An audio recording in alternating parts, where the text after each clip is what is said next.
بسم الله الرحمن الرحيم. اللهم صل وسلم وبارك على سيدنا محمد. كل ازيكم يا حبايبي، عاملين ايه؟ كل سنة وانتم طيبين.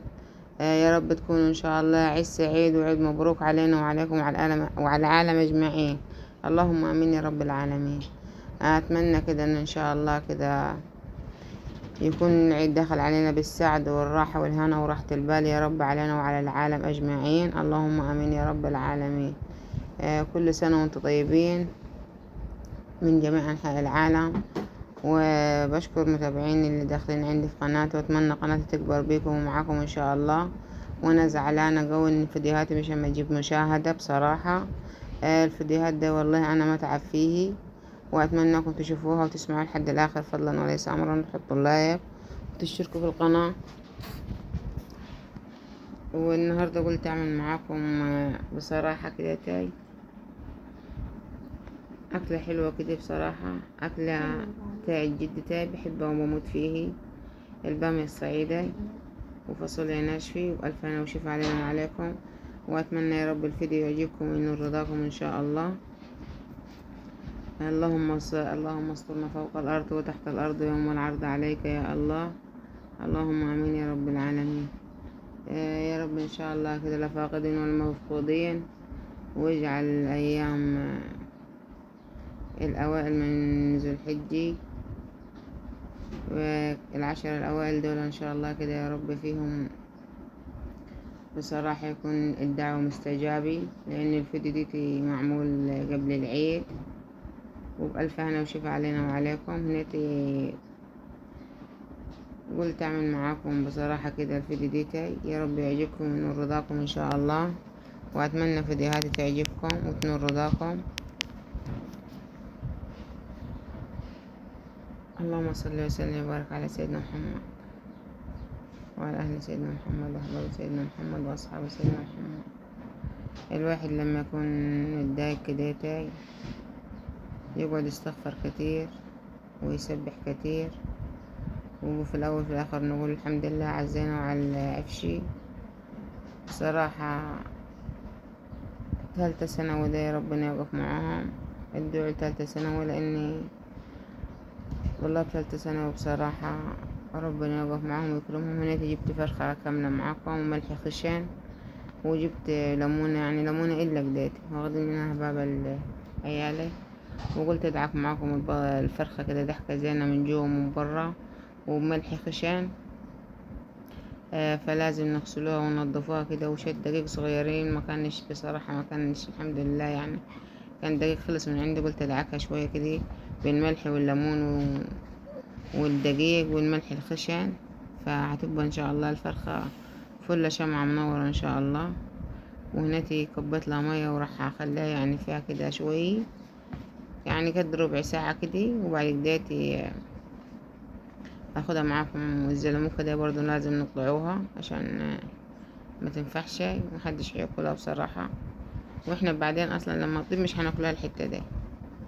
فعيالي معمولين جو في اكلهم، يعني بياكلوا اللي ياكلوه ويسيبوا اللي يسيبوه. الحمد لله.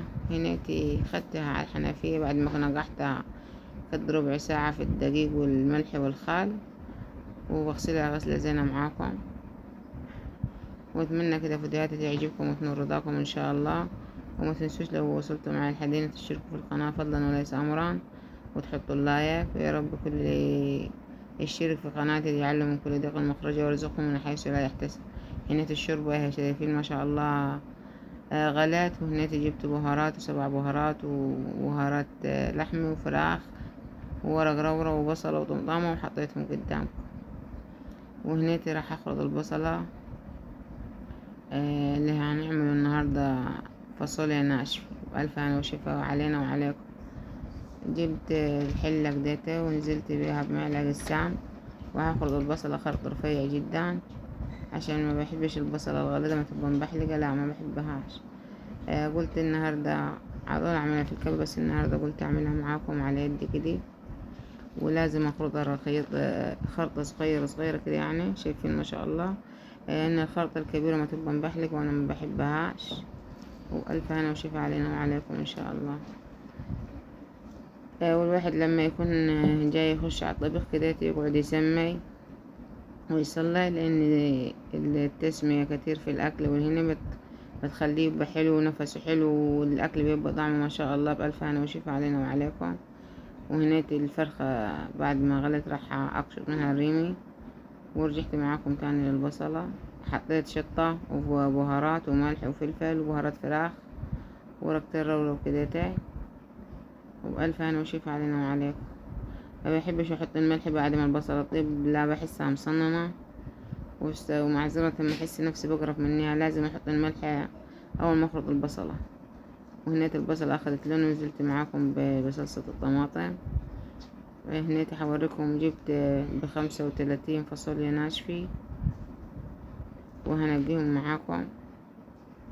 دول اللي انتوا شايفينهم ب35 فاصوليا ناشفي. شايفين الفاصوليا ما شاء الله. بألف هنا وشفا علينا وعليكم ان شاء الله. بعد ما نقيتهم هاخدهم واغسلهم غسلة زين واحطهم في الحلة وانزل بهم على البوتاجاز واخليهم يغلوا براحتهم. مش هحط لهم ملح، هخليهم يطيبوا على كده عشان يطيبوا بسرعة. وهنا شايفين بعد ما طابت الفاصوليا ما شاء الله، هاخدها اغسلها غسلة زين على الحنفية وانزل بها. شايفين جبنا المصفى عشان المية تبقى تنزل على طول، ونحط مية نظيفة من الحنفية ونفتح الحنفية كده عشان الفاصوليا اللي ما اتغسلتش زين ما تبقى طعمها في طبخها مش كويس، فلازم انت تغسليه. وبعد ما غسلتها دي نزلت بيها في صلصة الطماطم اللي احنا عملناها مع بعض وسبكناها. وبألف هنا وشفا علينا وعليكم. واتمنى كده يا رب الفيديو يعجبكم وينول رضاكم، وتشتركوا في القناة فضلا وليس امر، وتحطوا اللايك، لان الفيديو والله العظيم بتعب فيه جدا، يعني بتعب الحمد لله، وربنا يديني على كده تعبني.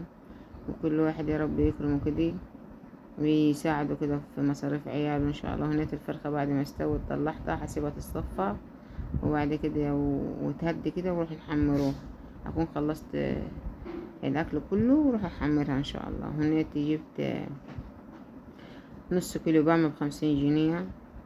بألف هنا وشفا علينا وعليكم. البامية دايما بامية طويلة، مش جبتش من البامية اللي هي مشوة. يبقى نص كيلو بامية ب50، و35 فاصوليا ناشفي، وده ب10 جنيه ليمون، ودي رز ب20 جنيه. بألف هنا وشفا. هغسلهم غسلة زينة كده قدامكم، وبعد كده اخليهم ينشفوا شوية واروح اروح مخرطة. وهنا هحط لهم شوية خال عشان يبقوا مغسولين كويس. بصراحة كده لازم تغسل الحاجة كويس زين كده بالخل برضو، الخل كويس وما يحوش اي حاجة زبطة. وهنا بعد ما هغسلهم واوريهم لكم هخلطهم، يعني خليتهم شوية كده تنشفوا. وبألف هنا وشفا علينا وعليكم ان شاء الله.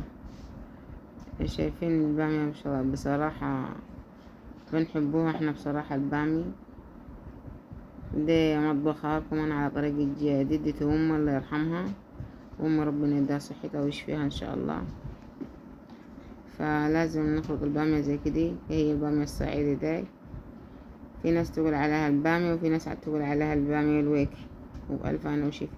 لكن دكيت لما تبقى محطوطة حية في التقليه اسمها براني، احنا عندنا بنقول عليها براني. وبألف هنا وشفا علينا وعليكم. واتمنى يا رب الفيديو يعجبكم ومن رضاكم، وتسمعوا الفيديو لحد الاخر فضلا وليس امرا.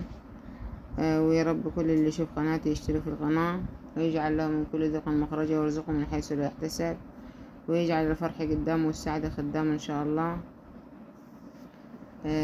هنا قلت اخرج معاكم بامي زي انا معوداكم في كل فيديوهات، ما اعمل معاكم كل حاجة خطوة بخطوة، بوريكم ازاي الطريقة، وبعد كده يعني اوريكم كويس، وبعد كده اقفل عشان الفيديو ما يطولش عليكم. هنا تجيب الشوربة راح احطها اخليها تغلي عشان احط البامية فيه.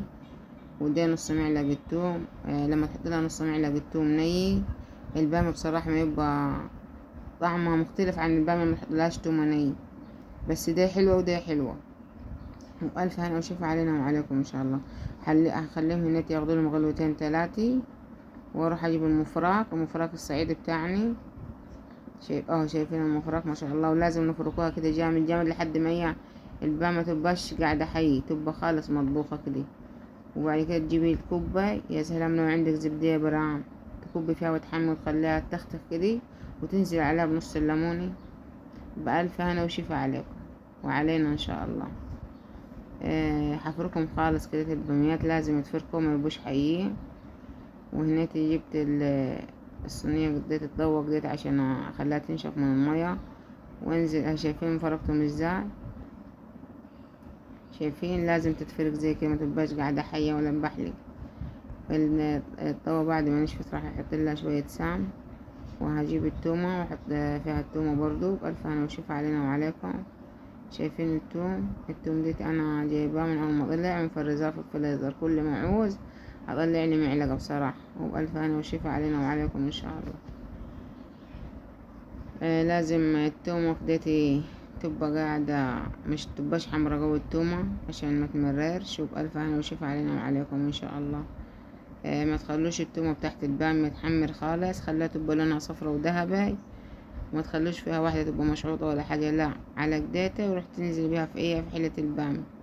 هنيتي كانت البامية نزلت ليها شوية اكتر من على البوتاجاز، وعلى ما فرقتهم هنيتي انا هنزل بيهم في الباميات في الطوة، عشان التومات اللي قاعدين في الطوة كلهم ياخدوا من حلا بعضهم. بألف هنا وشفا. شايفين البامية وخضار البامية؟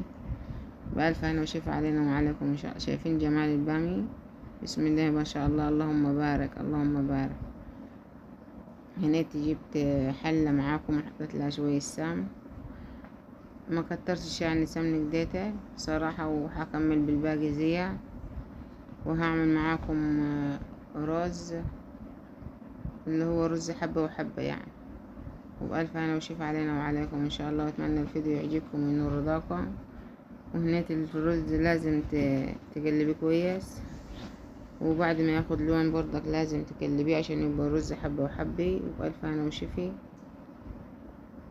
شايفين ما شاء الله الرز؟ لو عاوزين تعملوا حبة حبة اعملوه، لو عاوزين تعملوا رز بالشعرية اعملوه، لو عاوزين تعملوا رز ابيض اعملوه براحتكم انتوا. هنات العيال قالوا لي يا ماما انا عاوزين رز حبة وحبة، قلت لهم اعمل لكم رز ابيض، قالوا لا عاوزين حبة وحبة، قلت لهم ماشي حاضر. عملت لهم ادينا رز حبة وحبة قدامكم زي ما انتوا عارفين ان انا معوداكم في كل حاجة ان امشي معاكم خطوة بخطوة في فيديوهاتي. وما تنسوش تشتركوا في القناة فضلا وليس امرا، تحطوا اللايك وتدوسوا على الكل عشان يوصلكم كل جديد من قناة مطبخ الطيبين. واتمنى ان شاء الله قناتي تكبر بكم ومعاكم اخواتي. وهنا حطيت لهم شوربة وحدوق الهن، لو كانوا عاوزين ملح حط لهم هبة ملح. وهنا هوريكم بعد ما يستوي ان شاء الله. شايفين هنا اول ما ابتدى يغلي انا هدي النار عليه دلوقتي. شايفين ما شاء الله بعد ما استوى؟ بألف هنا وشفا علينا وعليكم ان شاء الله. شايفين؟ بسم الله ما شاء الله مفلفل كداتي، وبسم الله ما شاء الله، والريحة بتاعته بتتكلم عن نفسي. واتمنى يا رب الفيديو يعجبكم وينور رضاكم. وما تنسوش تشتركوا في القناة فضلا وليس امرا، وتحطوا اللايك وتصلوا على نبينا الزين ان شاء الله كده. اللهم صل وسلم وبارك على سيدنا محمد. شايفين ما شاء الله الاكل بعد ما حضرناه للغدا على طول. يا رب الفيديو يعجبكم وينور رضاكم، واقول لكم السلام عليكم ورحمة الله وبركاته.